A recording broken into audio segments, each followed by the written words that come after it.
বিপিনের এই সময়ে মনে হইল মনোরমার কথা। বেচারি কখনো টকি বায়োস্কোপ দেখে নাই, সংসারে শুধু খাটিয়াই মরে। একদিন তাহাকে রানাঘাটে আনিয়া টকি দেখাইতে হইবে, বিনা কেউ। সে বেচারি বা সংসারের কি দেখিল? মা বুড়ো মানুষ, তিনি এসব পছন্দ করিবেন না, বুঝিবেনও না। তিনি চান ঠাকুর দেবতা, তীর্থধর্ম।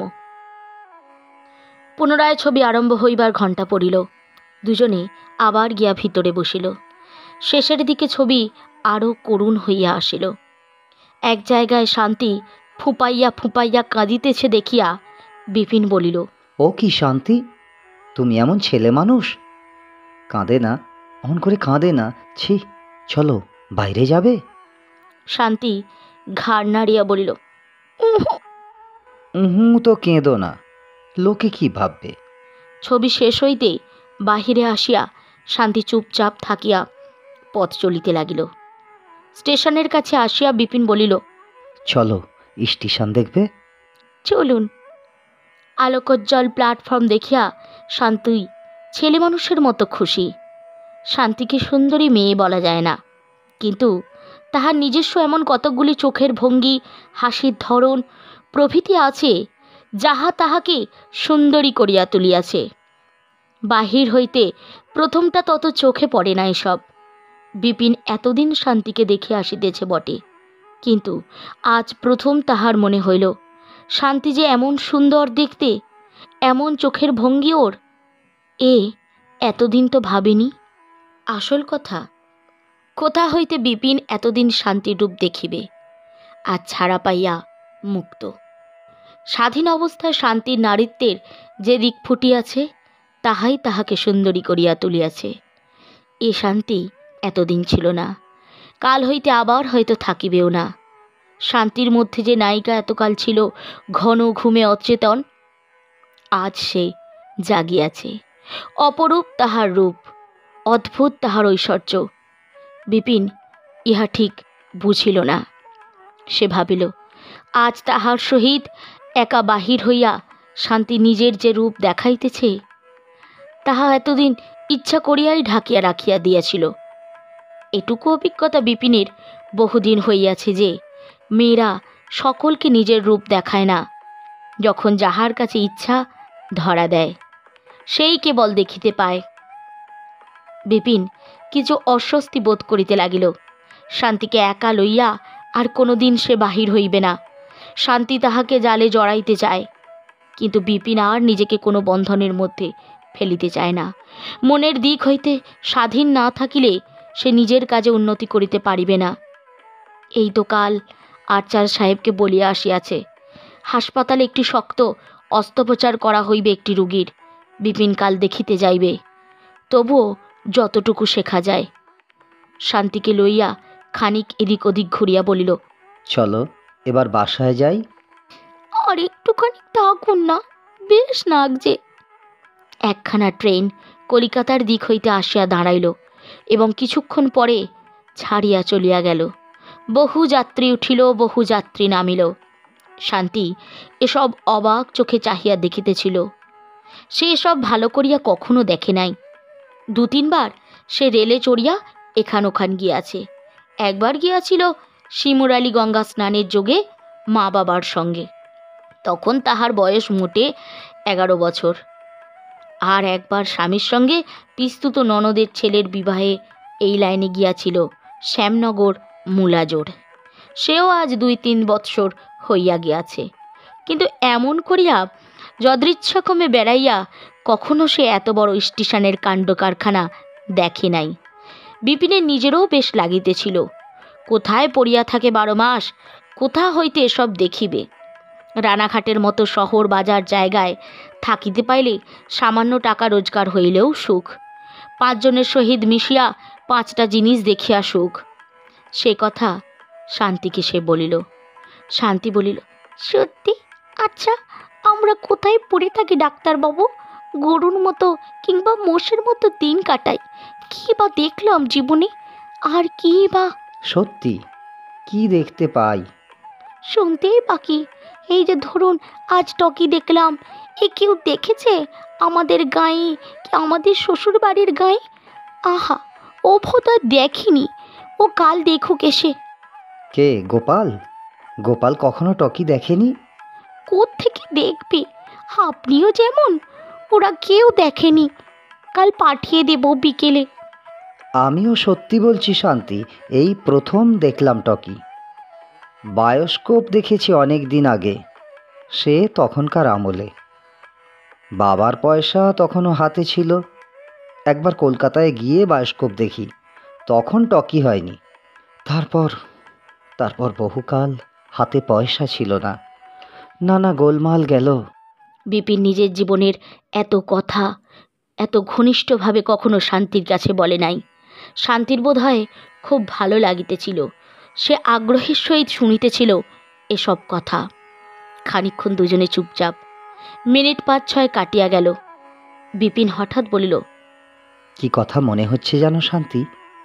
শান্তি যেন সলজ্জ আগ্রহের সহিত বলিল, কি? সেই সেই মতি বাগদিনীর কথা।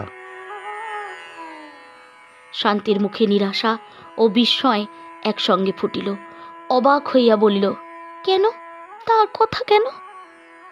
বিপিন ভাবিল, যদি মানি আজ থাকিত এ প্রশ্ন করিত না। মনের খেলা বুঝিতে তার মতো মেয়ে বিপিন আজও কোথাও দেখে নাই। তবু বলিল, তুমি দেখনি শান্তি, কি করে সে মরেছে? সেই শীতের রাত, গায়ে লেপ কাঁথা নেই, খড় বিচুলি আর ছেঁড়া কাঁথার বিছানা, অথচ কত অল্প বয়সে। আমি এখানে দাঁড়িয়ে চোখ বুঝলে সেই জেয়ালা বল্লভপুরের বিল, সেই চাঁদের আলো, বিলের ধারে চিতা, চিতার একদিকে আমি, ওদিকে বিশ্বেশ্বর, এসব এসব চোখের সামনে দেখতে পাই শান্তি, আমি চোখের সামনে দেখতে পাই। কিন্তু শান্তি বুঝিল না। শান্তি যে উত্তরটা দিল বিপিন তাহা আশা করে নাই। বলিল, ডাক্তারবাবু, সেই জায়গাটা আমায় একবার দেখিয়ে আনবেন তো। সেদিন আপনার মুখে ওর কথা শুনে আমিও ভুলতে পারিনি। হোক নিচু জাত, ওই একটা জিনিসে বড্ড উঁচু হয়ে গেছে। চলুন ওই বেঞ্চিখানায় বসি একটু। আবার বসবে কেন? রাত হলো, চলো বাসায় ফিরি। আমার পা ধরে গিয়েছে। ওখানে কি বিক্রি হচ্ছে? চা? আর একটু চা খান। আমি আর নয়, তোমার জন্য আনবো। তবে পান কিনে আনুন। আমার জন্য আমি বলিনি, আপনি চা ভালোবাসেন তাই বলছিলাম। পানের দোকান নিকটে নাই, কিছু দূরে প্ল্যাটফর্মের ওদিকে। শান্তিকে বেঞ্চে বসাইয়া বিপিন পান আনিতে গিয়া হঠাৎ এক জায়গায় দাঁড়াইয়া গেল। আপ প্ল্যাটফর্ম হইতে কিছু সরিয়া ওভারব্রিজের কাছে একটি মেয়ে তাহার দিকে পিছন ফিরিয়া একটা ট্রাঙ্কের উপর বসিয়া আছে। তাহার আশেপাশে আরও 2-1টা ছোটোখাটো সুটকেস, বিছানা, আরও কি কি। এইমাত্র যে ট্রেনখানা গেল, সেই ট্রেন হইতেই নামিয়া থাকিবে। বোধহয় সঙ্গের লোক বাহিরে গাড়ি ঠিক করিতে গিয়াছে। মেয়েটি জিনিস আগুলিয়া বসিয়া আছে। মেয়েটি অবিকল মানির মতো দেখিতে পিছন হইতে, সেই ভঙ্গি, সেই সব। কতকাল কাটিয়া গিয়াছে, এখনও তাহার মতো অন্য মেয়ে দেখিলেও তাহারই কথা মনে পড়ে। এই সময় মেয়েটি একবার পিছনের দিকে চাহিল। বিপিন চমকিয়া উঠিল। পরম বিস্ময়ে ও কৌতূহলে সে স্থান কালপাত্র সব কিছু ভুলিয়া গেল। ওভারব্রিজের তলায় তাহার বুকের মধ্যে কে যে হাতুড়ি পিটিতেছে। বিপিন নিজের চক্ষুকে যেন বিশ্বাস করিতে পারিল না, কারণ যে মেয়েটি পিছন ফিরিয়া চাহিয়াছিল সে মানি। কয়েক মুহূর্তের জন্য বিপিনের চলিবার শক্তি যেন রহিত হইল। মানি এদিকে ওদিকে চাহিয়া আছে বটে, কিন্তু তাহার দিকে নয়, তাহাকে সে দেখিতে পায় নাই। বিপিন অগ্রসর হইয়া মানির সামনে গিয়া বলিল, এই যে মানি, তুমি এখানে? মানি চমকিয়া উঠিয়া অন্য দিক হইতে মুহূর্তে দৃষ্টি ফিরাইয়া তাহার দিকে চাহিল। তাহার মুখে বিস্ময়, গভীর অবিমিশ্র বিস্ময়। বিপিন হাসিয়া বলিল, চিনতে পারছো না? আমি। মানির মুখ হইতে বিস্ময়ের ভাব তখনও কাটে নাই। পরক্ষণেই সে ট্রাঙ্কের উপর হইতে উঠিয়া হাসি মুখে বিপিনের দিকে আগাইয়া আসিয়া বলিল, বিপিনদা, তুমি কোথা দেখি? বিপিন মানিকে তুই বলিতে পারিল না। অনেক দিন পরে দেখা, কেমন সংকোচ বোধ হইল। আমি আমি রানাঘাটে এসেছি কাজে, বলছি, কিন্তু কিন্তু তুমি এমন সময় এখানে? মানি চোখ নামাইয়া নিচু দিকে চাহিয়া ধরা গলায় বলিল, তুমি কি করেই বা জানবে? বাবা মারা গিয়েছেন, কাল চতুর্থীর শ্রাদ্ধ, তাই পলাশপুর যাচ্ছি আজ, এই ট্রেনে নামলাম। বিপিন বিস্ময়ের স্বরে বলিল, অনাদিবাবু মারা গিয়েছেন? কবে? কি হয়েছিল? কি হয়েছিল জানি নে, পরশু টেলিগ্রাম করেছে এখানকার নায়েব হরিবাবু, তাই আজ আমার দেওরকে নিয়ে আসছি। উনি আসতে পারলেন না, কেস আছে, বোধহয় কাজের দিন আসবেন। দেওর গাড়ি ডাকতে গিয়েছে, তাই বসে আছি। বিপিন দুই চক্ষু ভরিয়া যেন মানিকে দেখিতেছিল। এখনও যেন তাহার বিশ্বাস হইতেছিল না যে এই সেই মানি। সেই রকমই দেখিতে এখনো, একটুকো বদলায় নাই। বিপিনদা, ভালো আছো? কোথায় আছো? কি করছো এখন? এখন যে আমি ডাক্তার, নামকরা পাড়াগাঁয়ের ডাক্তার। রুগী নিয়ে রানাঘাটের হাসপাতালে এসেছি, রুগীর বাসাতেই আছি। আমাদের দেশের ওদিকে সনাতনপুর বলে একটা গাঁ, সেখানেই থাকি। মনে আছে মানি, ডাক্তারি করার পরামর্শ তুমিই কিন্তু প্রথম দিয়েছিলে। তাই আজ দুটো ভাত করে খাচ্ছি। সত্যি বিপিনদা, সত্যি বলছি সব কথা? সাক্ষী হাজির করতে রাজি আছি মানি, বিশ্বাস করো আমার কথা।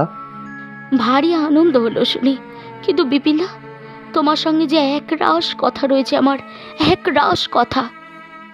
বিপিন ঠিকমতো কথাবার্তা বলিতে পারিতেছিল না।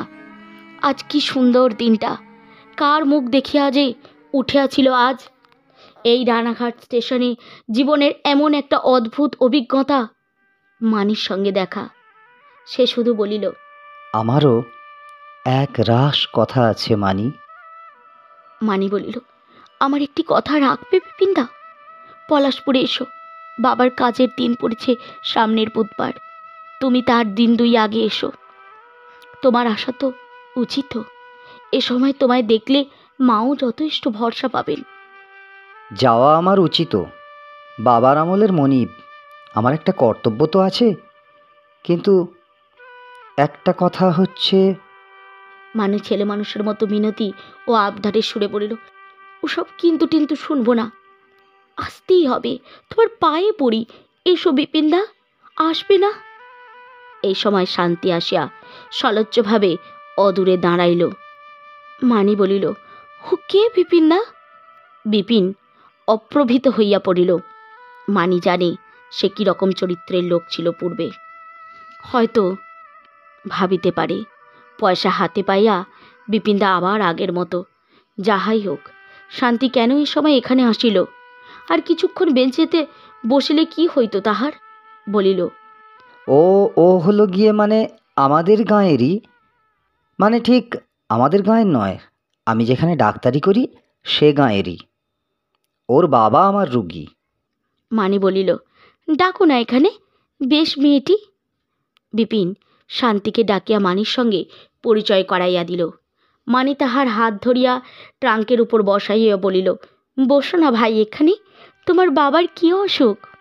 চোখের অসুখ ভাই, তাই ডাক্তারবাবুকে সঙ্গে করে আমরা রানাঘাটের সাহেব ডাক্তারের কাছে দেখাতে এইছি পরশু।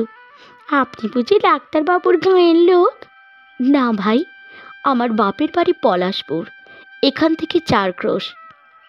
এই সময় মানির দেওর আসিয়া বলিল, বৌদি, গাড়ি এই রাত্রির বেলা যেতে চায় না, অনেক কষ্টে একখানা ঠিক করেছি, চলুন উঠুন। মানি দেওরের সহিত বিপিনের পরিচয় করাইয়া দিল। মানির দেওর বেশ ছেলেটি, কোন কলেজে বিয়ে পড়ে এইটুকু মাত্র বিপিন শুনিল। তাহার মন তখন সেদিকে ছিল না। মানি গাড়িতে উঠিবার সময় বারবার বলিল, কবে আসছো পলাশপুরে বিপিনদা? কালই এসো।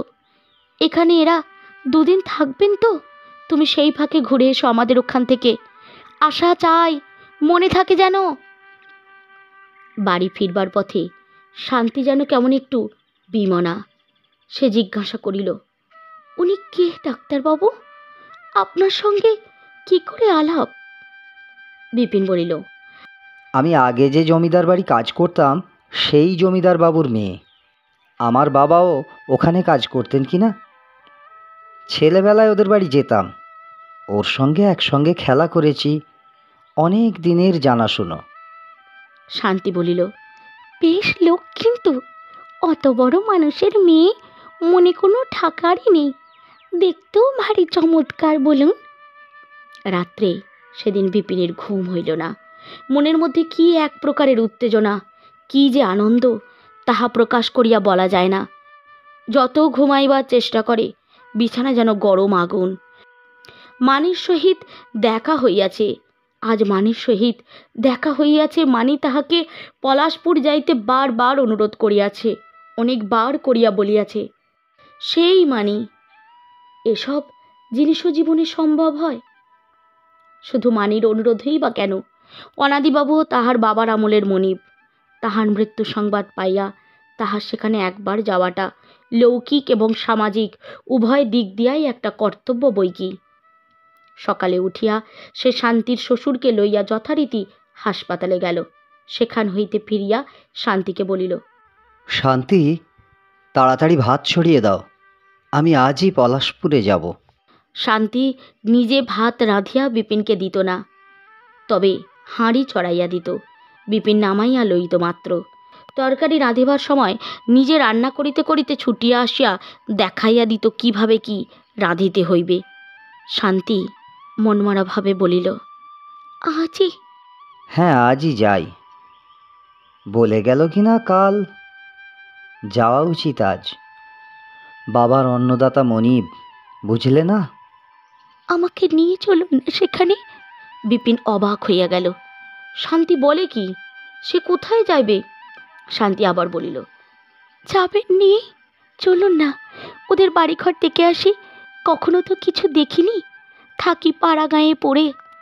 তা হয় না শান্তি, কে কি মনে করবে, বুঝলে না? আর আর তুমি চলে গেলে তোমার শ্বশুর কি করবেন? একদিনের জন্যে ও চালিয়ে নিতে পারবে এখন। সব কাজে মজবুত, আপনার মতো অকেজো তো নয়। তা না হয় বুঝলাম, কিন্তু কে কি ভাবতে পারে। গেলে তো গোপালকেও নিয়ে যেতে হয়, তা তো সম্ভব হচ্ছে না, বুঝলে না? শান্তি নিরুত্তর রহিল, কিন্তু বোঝা গেল সে মনক্ষুণ্ণ হইয়াছে। বেলা 3টার সময় শান্তির স্বামী ও শ্বশুরকে বলিয়া কহিয়া দুদিনের ছুটি লইয়া সে পলাশপুর রওনা দিল। যাইবার সময় শান্তি পান সাজিয়া একখানা ভিজা ন্যাকড়ায় জড়াইয়া হাতে দিয়া বলিল, বড্ড রোদ্দুর, জল তেষ্টা পেলে মাঠের মধ্যে পান খাবেন। পরশু ঠিক চলে আসবেন কিন্তু। বাবা কখন কেমন থাকেন, আপনি না এলে মহা ভাবনায় পড়ে যাব আমরা। স্টেশনের পাশের সেগুন বাগান ছাড়াইয়া সোজা মেটে রাস্তা উত্তরমুখে মাঠের মধ্য দিয়া চলিয়াছে। এখনো রৌদ্রের তেজ খুব, যদিও বেলা 4টা বাজিতে চলিল। এই পথ বাহিয়া আজ 5 বৎসর পূর্বে বিপিন ধোপাখালির কাছারি বা মানিদের বাড়ি হইতে কতবার কাগজপত্র লইয়া রানাঘাটে উকিলের বাড়ি মোকদ্দমা করিতে আসিয়াছে। এই পথের প্রতিটি বৃক্ষলতা তাহার সুপরিচিত। শুধু সুপরিচিতই নয়, সে সময়কার কত স্মৃতি, মানির কত হাসির ভঙ্গি, কত আদরের কথা ইহাদের সঙ্গে জড়ানো। কত কথা, সেসব কথা আজ ভাবিয়া লাভ কি? বেলা 5টার সময় কলাধরপুরের বিশ্বাসদের বাড়ির সামনে আসিতেই পথে হঠাৎ বিশ্বাসদের বড় ছেলে মোহিতের সঙ্গে দেখা। মোহিত আশ্চর্য হইয়া বলিল, এ কি নায়েব মশাই যে, এতদিন কোথায় ছিলেন? চলেছেন কোথায়? পলাশপুরেই?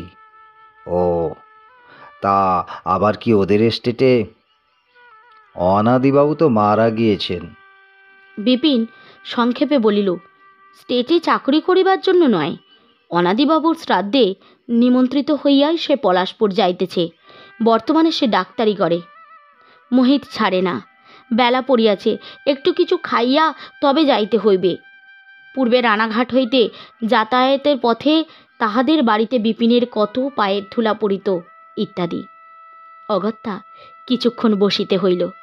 কতকাল পরে আবার পলাশপুরের বাড়িতে মানির সঙ্গে দেখা হইবে। সেই বাহিরের ঘর, সেই দালান, সেই দালানের জানালাটি, যেখানটিতে মানি তাহার সহিত কথা বলিবার জন্য দাঁড়াইয়া থাকিত। সন্ধ্যার পর সে অনাদিবাবুদের বাড়িতে পৌঁছিয়া গেল। প্রথমেই বিরুহারির সঙ্গে দেখা। সেই বিরুহারি পাইক, যে ইহাদের স্টেটে এক হইয়াও বহু এবং বহু হইয়াও এক। তাহাকে দেখিয়া বিরু ছুটিয়া আসিয়া সাষ্টাঙ্গে প্রণাম করিয়া বলিল, নায়েব বাবু যে কনে থেকে আলেন? ভালো আছিস রে বিরু? আপনার শ্রীচরণ আশীর্বাদে। তা যান, মা ঠাকুরনের সঙ্গে একবার দেখাটা করে আসবেন। বিপিন বাড়ির মধ্যে ঢুকিয়া প্রথমে অনাদিবাবু স্ত্রীর সঙ্গে দেখা করিল। তিনি বিপিনকে দেখিয়া চোখের জল ফেলিয়া অনেক পুরানো কথা পাড়িলেন। তাহার বাবা বিনোদবাবুর সময় স্টেটের অবস্থা কি ছিল আর এখন কি দাঁড়াইয়াছে। আয় বড়ই কমিয়া গিয়াছে। বর্তমান নায়েবটিও বিশেষ কাজের লোক নয়, তাহার উপর কর্তা মারা গেলেন। এখন যে জমিদারি কে দেখাশোনা করিবে তাহা ভাবিয়াই তিনি নাকি কাঠ হইয়া যাইতেছেন। পরিশেষে বলিলেন, তা তুমি এখন কি করছো বাবা? বিপিন এ প্রশ্নের উত্তর দিল। সে চারিদিকে চাহিতেছিল। সেই অতি সুপরিচিত ঘরদোর, আগেকার দিনের কত কথা স্বপ্নের মতো মনে হয়। আবার সেই বাড়িতে আসিয়া সে দাঁড়াইয়াছে। ওই যে জানালাটি, এসব যেন স্বপ্ন। সত্য বলিয়া বিশ্বাস করা এখনো যেন শক্ত। অনাদিবাবু স্ত্রী বলিলেন, তা বাবা, কর্তা নেই, আমি মেয়ে মানুষ, আমার হাত পা আসছে না। তুমি বাড়ির ছেলে দেখো, যাতে যা হয় ব্যবস্থা করো। তোমাকে আর কি বলবো বাবা। মা, ওপরের চাবিটা একবার দাও তো, সিন্দুক খুলের উপর বাটিগুলো। বলিতে বলিতে মানি বারান্দা হইতে বাহিরে আসিয়া রোয়াকে পা দিতেই বিপিনকে দেখিয়া থমকিয়া দাঁড়াইল। বিস্মিত মুখে বলিল, ও মা, বিপিন না, কখন এলে? এখন? কিছু তো জানি নে, তা একবার আমাকে খোঁজ করে খবর পাঠাতে হয়। এসো এসো এসো, বসো বসো দালানে। মানির মা বলিলেন, হ্যাঁ বসো বাবা। মানি সেদিন বলছিল রানাঘাট স্টেশনে তোমার সঙ্গে দেখা হয়েছিল, তোমাকে আসতে বলেছে। আমি বললুম, তা একেবারে সঙ্গে করে নিয়ে এলি নে কেন? কতদিন দেখিনি। মানি বলিল, বসো বিপিন না, আমি একটু চা করে আনি। হেঁটে এলে এতটা পথ। কিছুক্ষণ পরে চা ও খাবার লইয়া মানি ফিরিল। বলিল, বিপিনদা, তোমার এ বাড়িতে আবার দেখে মনে হচ্ছে তুমি কোথাও যাওনি, আমাদের এখানেই যেন কাজ করো। পুরনো দিন যেন ফিরে এসেছে না? সত্যি। বস না মানি এখানে। তোর দেওর কোথায়? মানি হাসিয়া বলিল, তবুও ভালো, পুরনো দিনের মতো ডাকছো। রানাঘাট স্টেশনে যে আপনি আজ্ঞে শুরু করেছিলে, আমার দেওরকে কলকাতায় পাঠিয়েছি চতুর্থীর শ্রাদ্ধের জিনিসপত্র কিনতে। এখানে না এসে এস্টিমেট ঠিক না করে তো আগে থেকে জিনিসপত্র কিনে আনতে পারিনি। সে কবে? কাল রাত পোয়ালেই। ভালোই হয়েছে তুমি এসেছো। আমার কাজের দিন তোমাকে পেয়ে আমার সাহস হচ্ছে। দেখার কেউ নেই, তুমি দেখে শুনে যাতে ভালোভাবে সব মেটে নিন্দে না হয় তার ব্যবস্থা করো। তুই এখানে এসেছিলি আর আমি চলে গেলে? কতবার এসেছি গিয়েছি। আমার কথা মনে হতো। বাপরে, প্রথম যখন আসি তখন টিকতে পারিনি বাড়িতে। সেই যে আমি রাগ করে ওপরে গেলাম, তার ওপরেই সকালে উঠে দেখি তুমি রানাঘাটে চলে গিয়েছো। আর কোনো দিন দেখা হয়নি তারপর। সেই কথাই কেবল মনে পড়তো। আচ্ছা, কলকাতায় থাকলে আমার কথা মনে পড়ে? পড়ে না যে তা নয়, কিন্তু সত্যি বলতে গেলে কলকাতায় ভুলে থাকি 5 কাজ নিয়ে। সেখানে তুমি কোনো দিন যাওনি। সেখানকার বাড়িঘরের সঙ্গে যাদের যোগ বেশি তাদের কথাই মনে হয়, কিন্তু এখানে এলে বাপরে। আচ্ছা, চা খেয়ে একটু বাইরে গিয়ে দেখাশুনো করো, আমি এরপর তোমার সঙ্গে কথা বলবো আবার। এখন বড় ব্যস্ত। রাত্রে বিপিন পুরনো দিনের মতো রান্নাঘরে বসিয়া খাইল। পরিবেশন করিল মানি নিজে। আহারান্তে বাহির হইয়া আসিবার সময় বিপিন দেখিল মানি কখন আসিয়া সেই জানালাটিতে দাঁড়াইয়াছে। হাসি মুখে বলিল, ও বিপিনদা। সাধে কি বিপিনের মনে হয় মানির সঙ্গে তাহার পরিচিত আর কোনো মেয়ের তুলনা হয় না? আর কোনো মেয়ে তাহার মন বুঝিয়া এরকম করিত? মানির সঙ্গে ইহা লইয়া কোনো কথাই তো হয় নাই এ পর্যন্ত। অথচ সে কি করিয়া বুঝিল বিপিনের মন কি চায়? বিপিন হাসিয়া জবাব দিল, ও মানি, মনে পড়ে? সব পড়ে। ঠিক? নিশ্চয়ই, নইলে কি করে বুঝলুম? বাবা, তুমি অন্তর্যামী মেয়ে মানুষ। মানি জিভ বাহির করিয়া দুই চোখ বুজিয়া মুখ ভেঙাইল। সত্যি মানি, তোর তুলনা নেই। সত্যি? নির্ভুল সত্যি। কখনো ভেবেছিলে বিপিনদা এমন হবে আবার? স্বপ্নেও না, কিন্তু মানি তোর সঙ্গে আমার কথা আছে। কখন হবে? বাইরের ঘরে গিয়ে বসো, আমি পান নিয়ে যাচ্ছি। একটু পরেই মানি বৈঠকখানায় ঢুকিয়া চৌকির ওপর পানের ডিবাটি রাখিয়া কবাট ধরিয়া দাঁড়াইল। বলিল, তুমি এখন কি করছো? কোথায় আছো ভালো করে বলো। সেদিন কিছুই শুনিনি। সেদিন কি আমার ওসব শোনবার মন ছিল বিপিনদা? কত কাল পরে দেখা হলো বলো তো। বিপিন তাহার ডাক্তারি জীবনের সংক্ষিপ্ত ইতিহাস বলিয়া গেল। সনাতনপুরের দত্তবাড়ির কথা, শান্তির কথা, মনোরমাকে সাপে কামড়ানোর কথা। রাত হইয়াছে।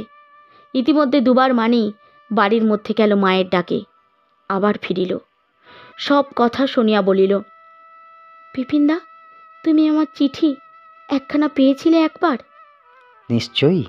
ওই সময় আমার মনটা বড্ড খারাপ হয়েছিল পুরনো কথা ভেবে, তাই চিঠিখানা লিখেছিলুম। আমার কথা ভাবতে? সত্যি বলো তো? সর্বদাই। বেশি করে একদিন মনে পড়েছিল, সেদিনটির কথা বলি। তারপর জোয়ালাবল্লভপুরের বিলের ধারে সেই রাত্রির ব্যাপার বিপিন বলিল। মতিবাগদিনীর সর্বত্যাগী প্রেমের কথা, তাহার অতীব দুঃখজনক মৃত্যুর কথা। সব শুনিয়া মানি দীর্ঘ নিঃশ্বাস ফেলিয়া বলিল, অদ্ভুত। তোকে বলবো বলে সেদিনই ভেবেছি। তোর কথাই মনে হয়েছিল সকলের আগে সেদিন। আচ্ছা, কেন এমন হয় বিপিনদা? দুঃখের সময় কেন এমন করে মনে পড়ে? সত্যি বলছি। তবে শোনো, আমার খোকা যখন মারা গেল 1 বছর বয়স হয়েছিল। আজ বাঁচলে 3 বছরেরটি হতো। 3টের সময় মারা গেল ভবানীপুরের বাড়িতে। 100 কান্নাকাটির মধ্যে তোমার কথা মনে পড়ল কেন আমার? এ রোগের ওষুধ নেই মানি। কেন, তা কি তোকে বলবো? ভেবে দেখো, সে সময় কি তোমার কথা মনে পড়বার সময়? তবে কেন মনে পড়ল? তারপর দুজনেই চুপচাপ। নীরবতার ভাষা আরও গভীর হয়। নীরবতার বাণী অনেক কথা বলে। কিছুক্ষণ পরে বিপিন বলিল, কাল সকালে আমি চলে যাব মানি। ডাক্তার লোক, রোগী ফেলে এসেছি। বেশ, আমি বাধা দেব না। তুই আমায় মানুষ করে দিয়েছিস মানি। শুনি সুখী হলুম। জানিস মানি, ওই যে তোর সঙ্গে আমার দেখা হয়নি এখান থেকে চলে যাবার পরে, সেই দুঃখটা মনের মধ্যে বড্ড ছিল। আজ আর তা রইল না। সুতরাং চলে যাই। না, যেও না বিপিনদা। বাবার চতুর্থীর শ্রাদ্ধটা আমি করছি, থেকে যাও। একটু দেখাশোনা করতে হবে তোমাকে। তবে থাকি, তুই যা বলবি। তোমার সঙ্গে সেদিন যে বউটিকে দেখলুম, ও তোমার সঙ্গে বেড়ায় কেন? বেড়ায় না মানি, সিনেমা দেখতে এসেছিল সেদিন। শ্বশুর অন্ধ, তার কাছে কে থাকে, তাই ওর স্বামী সেখানে ছিল। মেয়ে মানুষের চোখ এড়ানো বড় কঠিন বিপিনদা। ও মেয়েটি তোমায় ভালোবাসে। কে বললে? নইলে কখনো তোমার সঙ্গে সিনেমা দেখতে আসতে চাইতো না। পাড়া গাঁয়ের বউ, তোমার বয়সও বেশি নয় কিছু, আসতে পারতো না। ও, আমার কথা শোনো, তোমার স্বভাব চরিত্র ভালো না, ওর সঙ্গে আর মিশো না বেশি। বিপিন হি হি করিয়া হাসিয়া বলিল, ব্যাম্ব ধর্মের লেকচার দিচ্ছিস যে পাদ্রী সাহেব। মানিও হাসিয়া ফেলিল। পুনরায় গম্ভীর হইবার চেষ্টা করিয়া বলিল, না সত্যি বলছি, শোনো, ওকে কষ্ট দেবে কেন মিছিমিছি? ওর সঙ্গে মেলামেশা করো না। মেয়ে মানুষ বড্ড কষ্ট পায়। মতিবাগদিনীর কথা ভাবো। বিপিন বলিল, ধোপাখালিতে এক বুড়ি ছিল, সেও তোর সম্বন্ধে আমায় এ কথা বলেছিল। আমার সম্বন্ধে? কে বুড়ি? ও মা, সে কি, শুনিনি তো কক্ষনো। বিপিন সংক্ষেপে কামিনীর কাহিনী বলিয়া গেল। মানি নিঃশ্বাস ফেলিয়া বলিল, ঠিক বলেছিল বিপিনদা। এই কষ্ট সাত করে কেউ যেন বরণ না করে। তবে কামিনী বুড়ি যখন বলেছিল, তখন আর উপায় কি ছিল? না, শান্তির সঙ্গে দেখাশুনো করবে না। সনাতনপুর ওদের বাড়ি, যদি ছাড়তে হয় তাও করবে এজন্যে। বৌদিদিকে নিয়ে যাও না, যেখানে থাকো সেখানে। বেশ, তুমি শান্তির বরের একটা চাকরি করে দাও না কলকাতায়। বড় ভালো ছেলেটি। শান্তির একটা উপায় করো অন্তত। চেষ্টা করব, ওকে বলে দেখি, হয়ে যেতে পারে। জানিস মানি, শান্তির তোকে বড্ড ভালো লেগেছে। ও এখানে আসতে চাচ্ছিল। সে আমার জন্যে নয় বিপিনদা, সে তোমার জন্যে। তোমার সঙ্গ পাবে এই জন্যে। ওসব আর আমায় শেখাতে হবে না। আমি মনকে বোঝাচ্ছি। তোমার সঙ্গে কাল শ্রাদ্ধের কথাবার্তা বলতে এসেছি। কিন্তু তাই কি এসেছি? এতক্ষণ বসে তোমার সঙ্গে বকবক করছি কি সেই জন্যে? পরদিন সকাল হইতে কাজকর্মের খুব ভিড়। জমিদারের বড় মেয়ে, বড় মানুষের বউ, খুব ঝাঁক করিয়াই চতুর্থী শ্রাদ্ধ হইবে। বিপিন খাটিতে লাগিয়া গেল সকাল হইতেই। আশেপাশের অনেকগুলি গ্রামের ব্রাহ্মণ নিমন্ত্রিত। লোকজনের কোলাহলে বাড়ি সরগরম হইয়া উঠিল। মানি একবার বলিল, আহা, শান্তিকে আনলে হতো বিপিনদা। নিজে মুখ ফুটে বলেছিল, আনলে না কেন? সব তোমার দোষ। না এনেই অত মুখ নাড়া শুনলাম, আনলে কি আর রক্ষে ছিল? কীর্তনের দল আনতে রানাঘাটে গাড়ি যাচ্ছে, তুমি কি ওই গাড়িতে তাকে নিয়ে আসবে? সে উচিত হয় না মানি। অন্ধ শ্বশুর দুদিন পড়ে থাকবে কার কাছে? থাকবে ওসব। ধোপাখালির অনেক প্রজা নিমন্ত্রিত হইয়া আসিয়াছিল। তাহাকে দেখিয়া সকলেই খুব খুশি। নরহরি দাসও আসিয়াছিল। সে বিপিনকে ভূমিষ্ঠ হইয়া প্রণাম করিয়া বলিল, লয় বাবু যে, অনেক দিনের পর আপনার সঙ্গে দেখা। ভালো আছেন?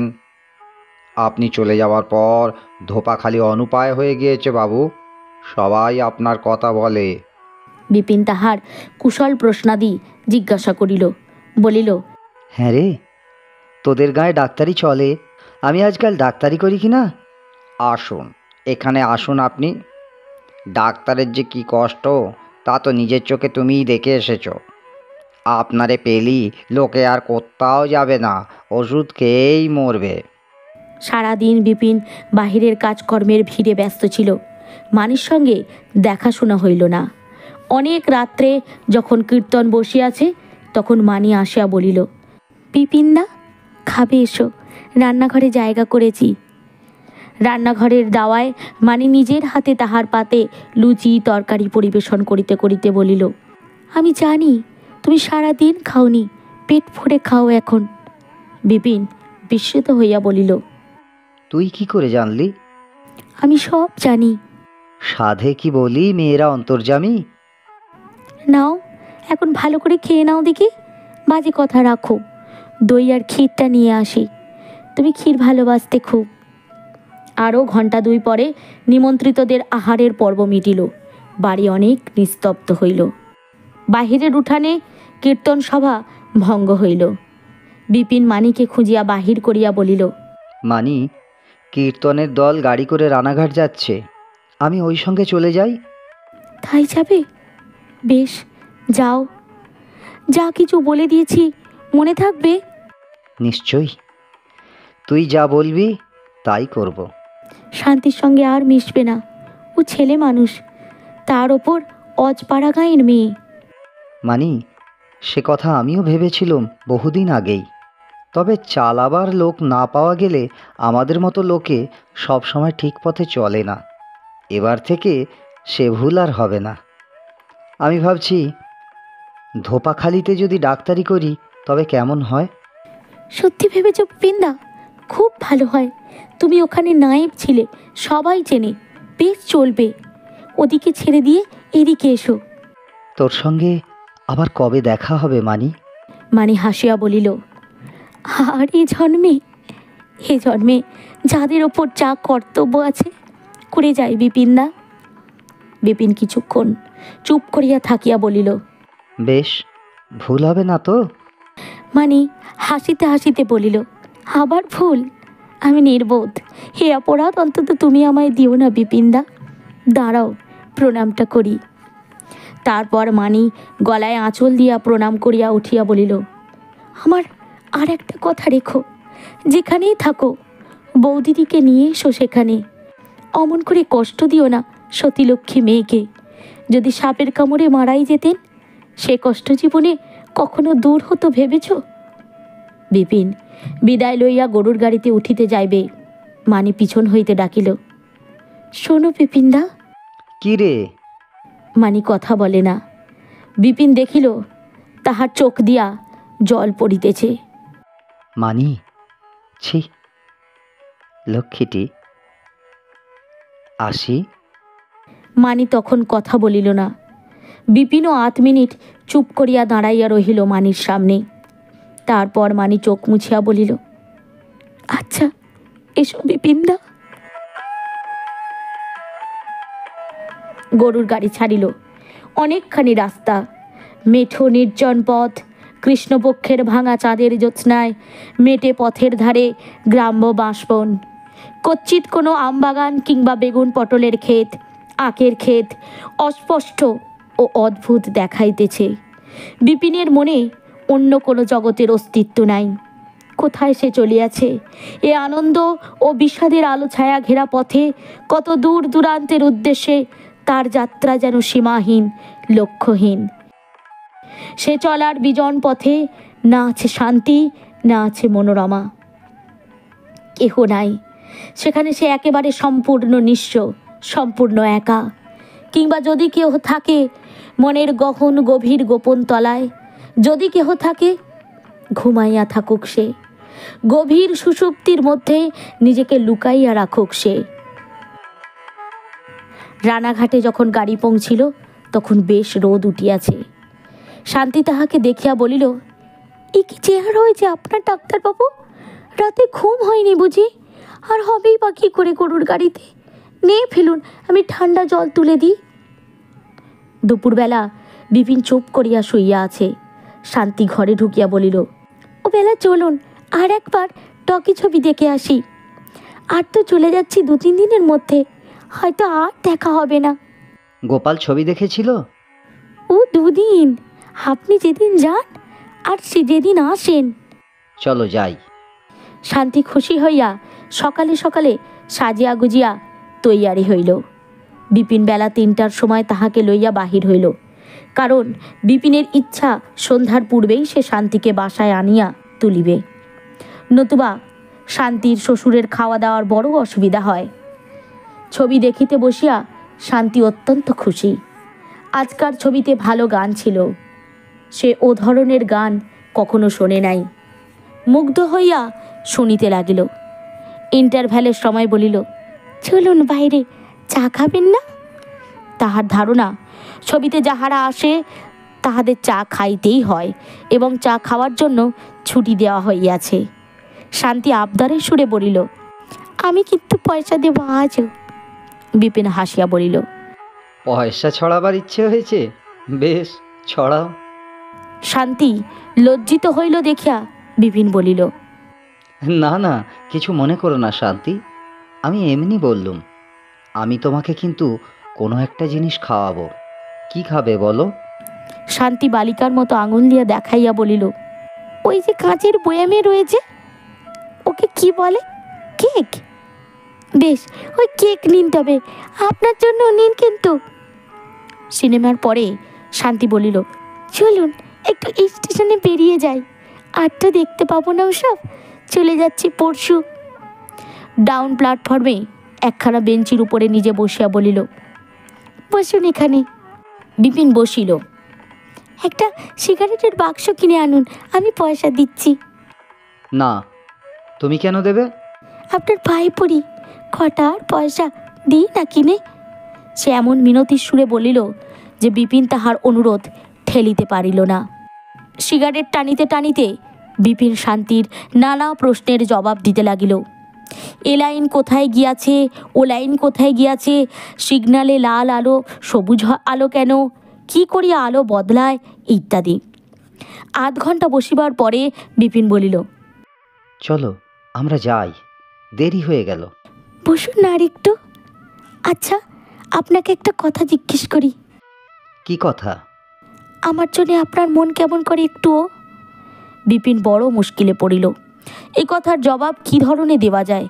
শান্তি আরও কয়েকবার এভাবের প্রশ্ন করিয়াছে ইতিপূর্বে। সে ইতস্তত করিয়া বলিল, তা করে বই কি, বিদেশে থাকি, তোমার মতো যত্ন। ওসব বাজে কথা, ঠিক কথার জবাব দিন তো, নইলে থাক। এ কথা কেন শান্তি? আছে দরকার। করে বই কি? ঠিক বলছেন। ঠিক। শান্তি কিছুক্ষণ চুপ করিয়া থাকিয়া বলিল, চলুন যাই, রাত হয়ে যাচ্ছে। বাসায় ফিরিয়া আহারাদির পরে অনেক রাত্রে বিপিন শুইল। মাঝরাতে একবার কিসের শব্দে তাহার ঘুম ভাঙিল। বাহিরে রোয়াকে কিসের শব্দ হইতেছে। বিপিন জানালা দিয়া বাহিরের দিকে চাহিয়া দেখিল, শান্তি রোয়াকের পৈঠায় বাঁশের আল্লায় খুঁটি হেলান দিয়া একা বসিয়া আছে। এবং শুধু বসিয়া আছে নয়, বিপিনের মনে হইল সে হাপুস নয়নে কাঁদিতেছে। কারণ রোয়াকের পৈঠা বিপিনের ঘরের জানালার ঠিক কোণাকোণি। বিপিন নিঃশব্দে জানালা হইতে সরিয়া গেল। শান্তি কেন কাঁদে এত রাত্রে?